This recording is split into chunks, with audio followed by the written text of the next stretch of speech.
Hello, and welcome back to Mix Presents Sound for Film and Television Award Season. I'm Tom Kenny. I'm the editor of Mix, and we're here to talk about the United States' first Billie Holiday Hulu presentation that premieres on February 26th, 2 days before the end of the eligibility period. It's a biopic that chronicles the singer's career, particularly around writing and performance of Strange Fruit, but more importantly about her conflict with the FBI surrounding an anti-drug campaign, played out against political drama, integration, and a very strong and conflicted personality. It was produced and directed by Lee Daniels, written by the Pulitzer Prize-winning Susan Laurie Parks, and based on a book, Chasing the Scream. There's unlikely romance, intense racial issues, and a feeling of being really living within history. Most importantly, features an outstanding performance by the Grammy-nominated singer Andre Day. Here with me today are Robert Hein and Joshua Berger, Harbor in New York, post-production facility, relatively new. Bob, let's start with you. You served as the supervising sound editor and the re-recording mixer. This is an emotionally intense film. Can you talk to me about, before we get into the music and the performance, what were your first thoughts on the script and how you sort of create this pace and this wave when there's real drama involved? Well, when I first read it, I was overwhelmed. It seemed so important a film and so difficult a film to put together. And then early on, I received a rough cut, and it was, again, so striking and so deep, and I just was thrilled to be a part of it, and hopefully make that film sing the way it really called for. Josh, when you first see picture, I mean, this is a performance. This is a woman, a very important historical woman, giving her all. What were your thoughts when you first saw it? It's an amazing performance, and she was just absolutely incredible. This is her first role. She just did an amazing job, and when you close your eyes, she is Billie Holiday. Robert, let's discuss these interiors, because before we get to the music, a lot of this takes place in backstage, small hotel rooms. This is not grand and epic out on the streets of New York or Chicago. How do you deal with that interiors and the sort of emotional connection in there? Feels like a play almost. You know, those were extremely challenging locations for us because we're painting from a blank canvas, and we needed to give the environment some life and make it sound real, and also let the actors, their performances, and the trajectory of the scene take precedence. So delicate mixing of all the elements, the background voices, the Foley, everything was painstakingly put together in, acknowledging that the actors, their dialogue was the action. Yeah. So they built the scenes, and they grew, and oftentimes they would blow up by the end of some of those interiors. Yeah. So we had to really be careful how we added sound into those Very scenes. true, because when they start talking, there's escalation in a lot of these scenes. Yes, and it's sort of like there's no explosions going off, but the dialogue is exploding, and you're so taken by what's going on with the characters that it's almost like seeing some kind of an action film emotionally. Yeah, and Josh, if we could add to that, because in the course of the 2 hours, you go through these waves, and almost within each scene, you have these rises, it feels like to me. In the final mix, how do you deal with that pacing, sort of, to pull us through this emotional event? Sure. There was tons of overlapping dialogue that we kind of left. We wanted it to feel raw. We wanted to feel the emotion rise in each scene. Bob mentioned a lot of the Loop group, which was interesting on this film. Lee was really involved in the recording of all of that, and it made it feel much more real and unique. And we got really specific lines from the Loop group team. and we kind of pasted that all together to really create this like unique space from within each one of these scenes. We go from backstage to on stage, and we wanted to really create the narrative between the two. So it's emotional from on stage and from backstage as well. I suppose I'd like to give a little credit to somebody who's not here with us today, the production sound mixer, Claude LaHaye. These performances are snappy and sassy and quick, sort of sharp-tongued. Why don't you ever sing Strange Fruit? Strange Fruit. I gotta be pretty high to sing that one. Never heard you sing it.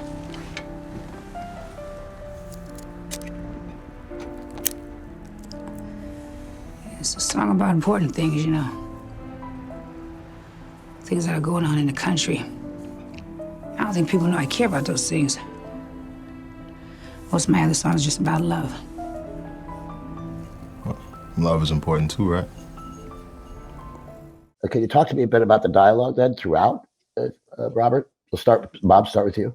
I would say he did an amazing job, because I know there's a lot of improvisation, I would guess, in some of these scenes, and people talking that, come in unexpectedly.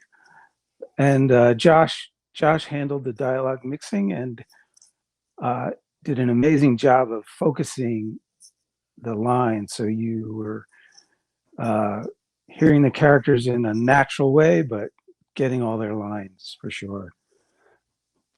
Very much so. Josh, if you'd like to add to that, because it feels like almost like family in a lot of these. Like there's bickering, there's overlapping, as you say. I mean, we wanted to keep it as real as possible. We wanted to make it feel like they were there. So we treated each space differently. We used a combination of different reverbs to push things further back in the space. But you guys kind of picked up on it. It's like we just wanted to keep it as raw and real as possible, because in certain takes that energy really shone through, and kind of wanted to stay out of the performance way as much as possible, and just kind of let the dialogue shine. And again, before we get to the music, let's jump to effects then, Bob, because it's not something you walk away with thinking about the footsteps, the explosions, the weaponry. Right. You're thinking about a lot of the dialogue and music. So when you look at it, what role do effects play in the track? Well, interesting. There's a lot of sound design in the film, and it's a emotional journey that we crafted with different ambiances, and we actually took Andra Day's voice and used it as an element. It doesn't sound like her anymore, but it's actually a element in some of the sound design. That folks don't criticize me, but I'm going to do just as I want to anyway, and don't care. And the effects, sometimes subtle, quiet effects are the most challenging. So we had a lot of that. I think it was. We tried to really match the unique spaces. The Foley team did a really great job. They gave us really interesting stuff. And again, the Foley is a performance in itself, and that had to really match and kind of guide us through some of these scenes too. Because, like you're saying, just in a hotel room or just backstage, and we wanted to feel unique and real. And so, just a shout out to the Foley team who did a great job with that as well. Yeah, absolutely. Yeah. We certainly don't want to talk about Billie Holiday without talking about the music. We open in a nightclub, really, in Harlem. We go through different periods of her life with the music. I imagine that on set, it's a combination of playback and singing. It sure looks like she's singing her heart out. Can you talk to me just in general about these sort of performances in location, Bob, and how you achieve that sort of sense of this is Billie Holiday? It's so amazing, Andra Day. Her performances were just awesome, and we just couldn't get enough of just watching them. But the clubs all had their own character, and they were very important to Lee Daniels how they sounded. So Josh can speak to the space the space and the quality of her voice in each space. But the clubs themselves, she was living through a time in history when early in the film, no one really knew Billie Holiday that well. She wasn't that famous. So like a lot of clubs we've all been to, people were talking and yelling out things. And Lee was very specific that those clubs had to sound as they would have sounded in the day. So the film evolves, and then she got more and more famous, and we see the much larger audiences. But the small ones were very diligently prepped with looping and sound effects. Yeah, clubs are busy places, and we also there's a very dramatic moment. I mean, she starts in clubs, to Carnegie Hall, back to clubs.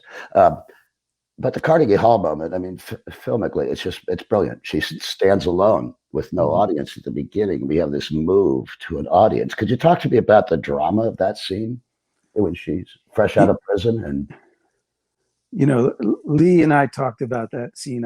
I could watch it over and over and over again. And his comment, I believe, was that Andra Day took that song and made it her own. And you can really feel that you're watching a performance. It's not something that is necessarily following a guideline. It's her singing her heart out. And the crowd that we added helps. And then at the end, it goes silent with just a montage, an emotional montage. So the directing and the acting made it so beautiful. I second. It was the directing and the acting, and we just kind of followed along with it. Her performance is just unreal, and we really tried to make it sound. We took the arc of the film and tried to make the clubs a little bit more, like Bob was saying, a little more rough at the beginning, and follow her arc as she kind of becomes more famous. And once we get to Carnegie Hall, it's kind of the biggest place that we land, and we added tons of sound effects and really kind of crafted the group against the recordings of the audience. And again, the performance was just so incredible that at certain times we just sat back and just enjoying the film because it was so good. yeah, there's a certain sense in sound that, or even in music recording, when you have something like that, just stand away, step back. Yeah. But then you also have, you're following Billie's career from when she's young in Harlem to when she's old and suffering from addictions and getting older and not as popular anymore. Is there any treatment in the track as you follow that, rise, fall, rise, fall? Definitely. I mean, again, going back to the clubs, it's like we really made it feel intimate and small. And then when we get big, we get big. So throughout the film, even there's a couple nice sound design moments where we really let the sound effects shine and draw the viewer in using sound for that emotional journey that she goes on through, because she gets to really high highs and really low lows. And I think the film does a really good job of showing that. And I think we helped in supporting that. Also, at some point, every great biopic needs a villain, right? Yeah. So, adds FBI agent Anslinger, Harry Anslinger, a real life villain. Yep. Is there anything you could do in the track to sort of set up the opposition in a sense? Well, when we first meet him, it is a threatening design that goes along with him. So when you first see him as an audience, I think immediately you know what you're dealing with. He's a villain, and there's nothing good can come from this character. So I think we tried to embellish that with our sound when we first see him. Josh, anything to add to that, Josh? Yeah, and the score. I mean, Chris did such an amazing job there, kind of establishing when we see Anslinger, it's a bit of a he has his own kind of quality in the score there too. You almost want to throw tomatoes at the screen and everything, like in the old days. At a certain point. But there's a beneath the performance, beneath the fame, beneath the trouble addiction. There's a real sort of pathos and Greek tragedy element to this film. I mean, there's betrayal throughout. Do you sometimes bring the sound down to Billie's heart and say like that everybody keeps messing with her? Absolutely. At times, you're working with this film, you're watching a character just cave in. An interesting moment is she's in a hotel room and she's sick. You first see her getting sick, and she's singing along with a piece of music, and the music just arbitrarily goes away. And this was a Lee Daniels touch. It wasn't us, but it emotionally just gets right to your heart, like you're saying. And she's singing about, her body, a grave won't hold her down. And that's how she's telling this man who loves her that she's sick and dying. So yeah, a silence there is what we found to feel that moment. Well, and Joshua, I'm playing with sound. It's Gary Rydstrom, one of the great sound designers of the last few decades, once said to me, the big scenes mix themselves. It's the small scenes that become difficult when you're beholden on a few single sounds. Would you agree, Josh?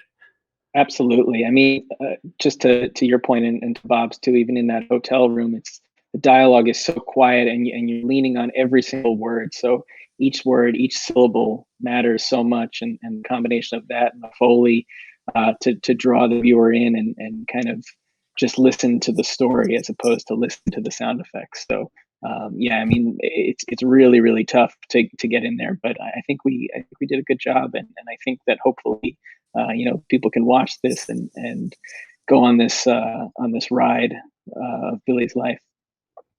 It's an important ride. There's so much what I said about living within history. This is a woman ahead of her time, uneducated past the 5th grade, and she writes Strange Fruit. And as an artist, that has to be tough. Yeah, has to be tough not to be able to perform your favorite song at a certain point. You mentioned Chris Bowers, the composer, played piano a lot. I understand, and the music supervisor certainly must have brought in a bit to this process, I'd imagine. Could you talk to me a little bit about that relationship? Yeah, I mean, the score, it just goes so hand in hand with Billie's music. I mean, at certain points you kind of are wondering, oh, where does one start and where does one end? And we tried really hard, just from a spatialization kind of thing, just to make it doesn't seem like, oh, now they're singing and now there's score. Yeah. So again, just it was so lyrically done, with the Chris's piano and the other instruments as well. But we really, really tried hard to make that as seamless as possible. And again, just everything is emotion, and you're hanging on every word, you're hanging on every note, and there was a lot of back and forth and changing certain things and just nudging a little bit just to really follow that emotion. That can't be an easy task when you're hearing All of Me, God Bless the Child, all these classic songs. Anything else, gentlemen?